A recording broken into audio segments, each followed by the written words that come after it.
Hey everybody, Josh here for Whiskey Wednesday for Argonaut Wine and Liquor. Today I have a very special guest, Melissa Riff from Old Forester Master Taster is here with us today to talk the Whiskey Row series. So we've got a lot to go over, some awesome whiskeys to talk to you guys about, and immediately following this video we will be doing a quick, probably 20-30 minute tasting kind of meet and greet type vibe with Melissa. So come on down, get your opportunity to try some awesome whiskeys and meet Master Taster from Old Forester. Thanks for being here. Well, thank you for having me. Excited to be here in Colorado. Yeah, absolutely. And so up first, kind of in the glass already, we've got the 1870. Can you give us some background on how the Whiskey Row series came to be and kind of what these are all about? Yeah, so the Whiskey Row series for Old Forester is our craft series. So we wanted to take years inspired by benchmark kind of stories in Old Forester's history. We have a lot of history to our brand. We've been around for 153 years, uninterrupted on shelf that entire time. We're the only bourbon brand that's never gone off shelf. That's during Prohibition, before, during, after. Same company the whole time, same family ownership. So you just don't get that kind of continuity. And we have rich archives full of stories that we wanted to bring to life with modern craft whiskey expressions. Mm-hmm. So that's what the series is. We have 4 bourbon expressions in this one, starting with, if you're going to have a historic series, you usually start with the year that you were founded. So that's 1870 for us. We were founded by a guy named George Garvin Brown, who was a pharmaceutical salesman. He was basically worn out by the inconsistency and dysregulation of bourbon at the time. There was no regulation on any consumer commodity back in the 1800s. And so his solution was to create an original batch whiskey that he could guarantee the quality of, really become a symbol of integrity. And so we create this expression to kind of pay homage to that initial disruption and innovation in the industry. We call it original batch because we kind of emulate his original batch process by using barrels from 3 of our 7 aging warehouses. And we create this small batch expression to kind of pay homage to the traditional Old Forester profile. That's great. Yeah, and when I was down there and took your guys' tour, I didn't realize that Old Forester was the first whiskey to be put in a glass bottle. Yeah, that was part of his innovation because everything was sold by the barrel at the time. So there was no transparency. You could have a really reputable bourbon being sold right next to a rectified bourbon with harmful additives. And with people being, getting sick from rot gut whiskey at the time, especially as a pharmaceutical salesman, which he was, that was bad for business. So he created this bourbon he put in a bottle. He tamper-proof sealed it. That's the first bottled bourbon, but it really let people know this is quality, it's integrity. So Old Forester became a household name after that because people could trust it. Makes total sense. And we've been in bottles ever since. Yeah, so exactly. It worked. The nose on this one, it's really bright. Yeah. Great read on that. This is our 90 proof expression. It's really about finesse and accessibility with this one. Mm-hmm. It kicks off the series. So for those who are just getting into the whiskey category, we want them to be able to start with this expression and be able to access all that flavor without kind of knocking your taste buds, which we're going to get into a little bit later at the end. It also has a lot of fruits and florals. So one of Old Forester's signature trademarks is our proprietary yeast, and our yeast is very fruit forward. And so you're going to get a lot of those fruits and florals in the nose and also the palate of the 1870. I was just going to say the palate it's light, it's easy drinking, it's something, someone who may just be getting into whiskey would really love. But also it's got a lot of, just like you were saying, great fruit notes, a little bit of dried fruits, a little bit of those red fruits. This is, what we on Whiskey Wednesday call a porch pounder. Yeah. Something where, you could go... Responsible porch pounder, right? Right, of course. Go through 3/4 of a bottle with a couple good friends and not even notice it. Yeah. We call this one kind of the Goldilocks of the series because it's going to be accessible for beginners, complex enough for enthusiasts, super sippable. Also great on the rocks, or if you're into home bartending, this is great for anything that's not overly boozy, bitter, or heavy. This is going to be great in your citrus-forward cocktails like a whiskey sour. Definitely. Or something like that. So lots of applications, checks all those boxes. That's great. Go ahead. Oh, sorry. Yeah, no, up next, we have the 1897. So, tell us a little bit about it. Yeah, 1897, not just an iconic year for Old Forester, but the Bottled in Bond Act is passed in 1897. And like I said, George kind of set the standard for integrity in 1870. And it took 27 years and lots of lobbying to the government to finally get federal regulation passed. And that was the Bottled in Bond Act. It was the first form of legislation that kind of regulated a consumer commodity. Food and drugs and other things didn't come for another 9 years. So I like to say whiskey and America grew up together, and we were very much on the cutting edge of that. And our bottled in bond follows all of the traditional bottled in bond rules. It's a 100 proof expression, which is one of the things required for being bottled in bond. And this one for us, the first one we talked about being very bright, lots of fruits and florals. You're going to notice this one taking on a lot more barrel characteristic. It's going to have a bunch more of that vanilla note, a lot more woody tannin qualities to it. Those bright fruits definitely integrate into more dried fruits on this one. And then that baking spice profile is going to come through in a much bigger way on the bottled in bond. Mm-hmm.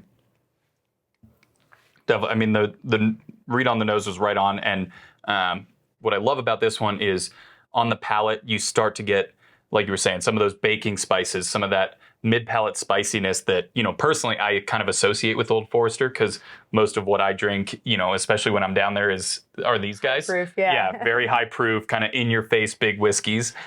So, again, something that at 10 proof higher, not crazy different to where, right, to where it's like, if you liked this, you're not going to like this, right? But, definitely bigger, probably stand up a little bit more in cocktails. Yeah, I always say this one has a little bit of a black pepper backbone to it. So it has a bit more structure coming from the spice profile on the palate. It's going to have a longer finish because those barrel qualities are really going to coat your tongue and kind of bind to your taste buds. And so this is going to be a great option. It's a very, very much a bourbon drinker's bourbon profile. Yeah. It hits all of those notes of barrel qualities, caramelization, sweet aromatics, baking spice, but still integrating that fruit profile that, like I said, is very kind of tried and true to Old Forester. Totally. And even at 100 proof, no Kentucky hug, no, you're not feeling it going down. So that's a fantastic, piece in the line as we move on to the next one. Yeah, so the 1910, very cool expression for us, a bit specialty as it uses a double barreling process. And it's named after 1910 because this is a year in Old Forester's history that we were operating out of Whiskey Row. And we actually had liquid that had been aged, matured, proofed, processed, ready to go into bottles on our bottling line. And the building caught on fire. And so they had to get that whiskey off the bottling line as fast as possible. No time to put it in bottles, but they did have new charred oak barrels on the production floor. So they dumped that vatted whiskey into new barrels and effectively by accident created the first double barreling of a bourbon in history. One of those, it was an accident stories. That's amazing. I had no idea that's where that came from. Yeah, and we call it Old Fine Whiskey because at the time, those barrels sat for 2 years while they got the business back up and running. And it didn't taste like Old Forester after that. And back in 1910, you didn't have broad portfolios. If it didn't taste like your brand, you named it something different. And so the brand called it Old Fine Whiskey. They basically gave it away to friends and family of the brand, distributor partners, and it was kind of a blip in our story. Yeah. So when we were putting this series together, we wanted to do a double barreling expression, pay homage to another first for the brand, but really create a very desserty profile on this one. Yeah, and double barreling and toasted barrels and all those things have become such a huge part of the bourbon industry, and it's crazy that over 100 years ago that happened sort of on accident. Yeah, we actually have original bottles from that incident in our archives with liquids still in them. Oh, wow. So we can really call back to this story and kind of let it inform what we put out today. And one of the other things that makes Brown-Forman and Old Forester unique is that we cooper our own barrels. So we really control the sweet aromatics process that's coming out of our cooperage. We use a toasting process in addition to a charring process. And then the secondary barrel this product goes in, we char extra. So it actually chars for over a minute. And you'll notice lots of confectionery notes, like a creme brulee, vanilla custard kind of vibe going on. Definitely. But it does have those, I call them roasty toasty notes, which is a technical term you can go out and use in the world. Coming from that extra char, you get the smokiness, you get the roasted coffee bean kind of quality coming from the fact that we've let that barrel burn. Definitely. And I've actually been to the cooperage in Louisville. It is an amazing process. It is so fun to see charring the barrels, how quickly they can put the puzzle pieces together and raise a barrel. It is one of the coolest parts. If you go to Louisville and go on the Bourbon Trail, don't miss a cooperage. It is one of the coolest things to do out there. It's 60, 70% of our flavor, 100% of our color. So much of the characteristics of our product don't only come from our mash bill, our proprietary yeast, but the quality of how we make our barrels. And our cooperage in Louisville, we put out 2,000 barrels a day, top notch. I mean, who doesn't like to see a barrel getting lit on fire. And that's something you get to see on our tour experience as well. We have a little artisanal cooperage there. Yep. So it's a big part of what we do and how we kind of own this really rich flavor. And you can even see the color in this one super shines through as far as this like dark, rich quality.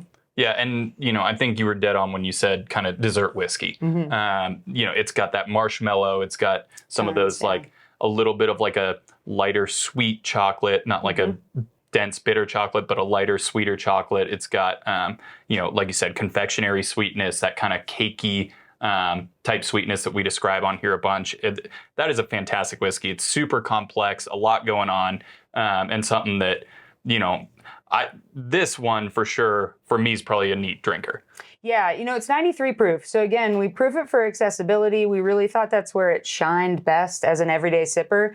And with those layers of flavor, drink your whiskey how you want to. I'll never knock that, but really good neat because it's not giving a lot of spice. And so you get all of that complexity when you sip it neat. And then the last one we've got in the lineup for Whiskey Row is 1920, and this is our Prohibition style. So everybody kind of loves storytelling from Prohibition. It was a very unique time in our country's history. And as the outlawing of manufacturing and sale of alcohol kind of went into effect, 6 distilleries were granted a medicinal whiskey license, and Brown-Forman, being founded by Old Forester, was one of those. And so that's why we've had so much continuity. We've never gone off shelf for 153 years as we were offered medicinally throughout Prohibition. And during that time, medicinal whiskey was typically proofed at batch proof or cask strength, which back then was around 110 to 115 proof. Today, we go in a barrel higher than they would have been back then. But we really wanted to kind of emulate the medicinal style with this proof point, and it's the highest proof point we offer in the series. Yeah, and I mean, you kind of get it right on the nose. It's bigger. It's got a lot more of that baking spice that started to shine through on this one. Certainly. And the spice profile on this one's really interesting to me because the proof point brings it back in a big way, but it has a nutty quality. So it always really, how sensory is nostalgic sometimes? It reminds me of like spiced nuts that you get at like a fair or carnival. It has that candy, that spiciness, but a little bit of sweet nuttiness underneath as well. Absolutely. And to me, this really, like I said, because I drink a lot of the single barrels, this starts to scream Old Forester to me because of that, exactly what you're talking about, that nuttiness, the mid-palate spice, some of those baking spices in there. To me, that's what I think when I think Old Forester, and this is where it really starts to shine through the most for me. Oh yeah, this is a great classic. It's got the brown sugar quality that people love from Old Forester. Still that fruit component. It's got a little bit of red fruit, some of that caramelized banana we talk about a lot with the brand.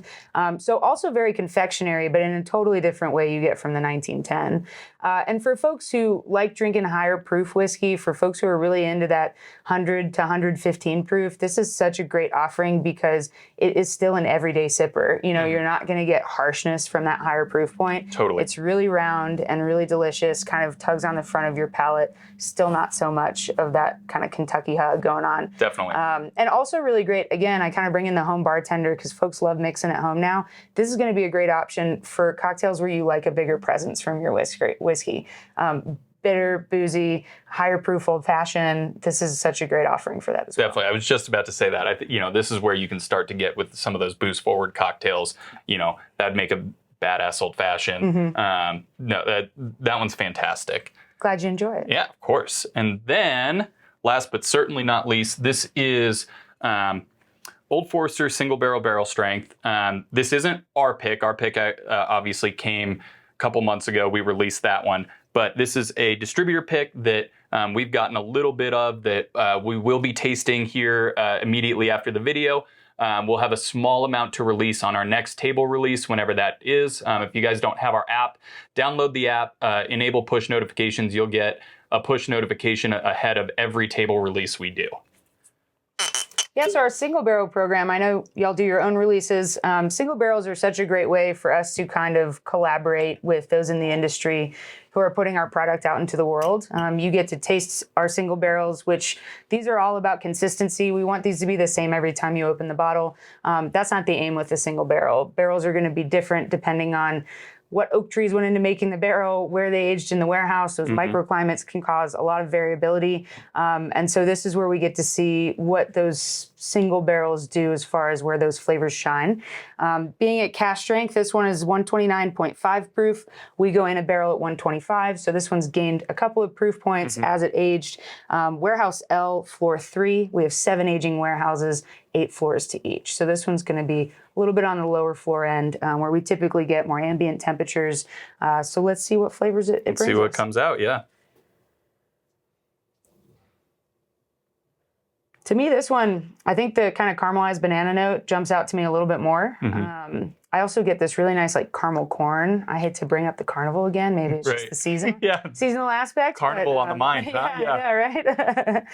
But that's what really jumps out to me in this. It has a lot of caramelization to it. Yeah, and definitely, I mean, the primary note for me on this one on the palate is a brown sugar bomb. Yeah, brown sugar. Tons of brown sugar. I mean, it kind of actually reminds me, if you guys missed out on our Peerless barrel that we did a few weeks ago, this actually kind of reminds me of that. Similar proof, I mean, similar, big brown sugar notes.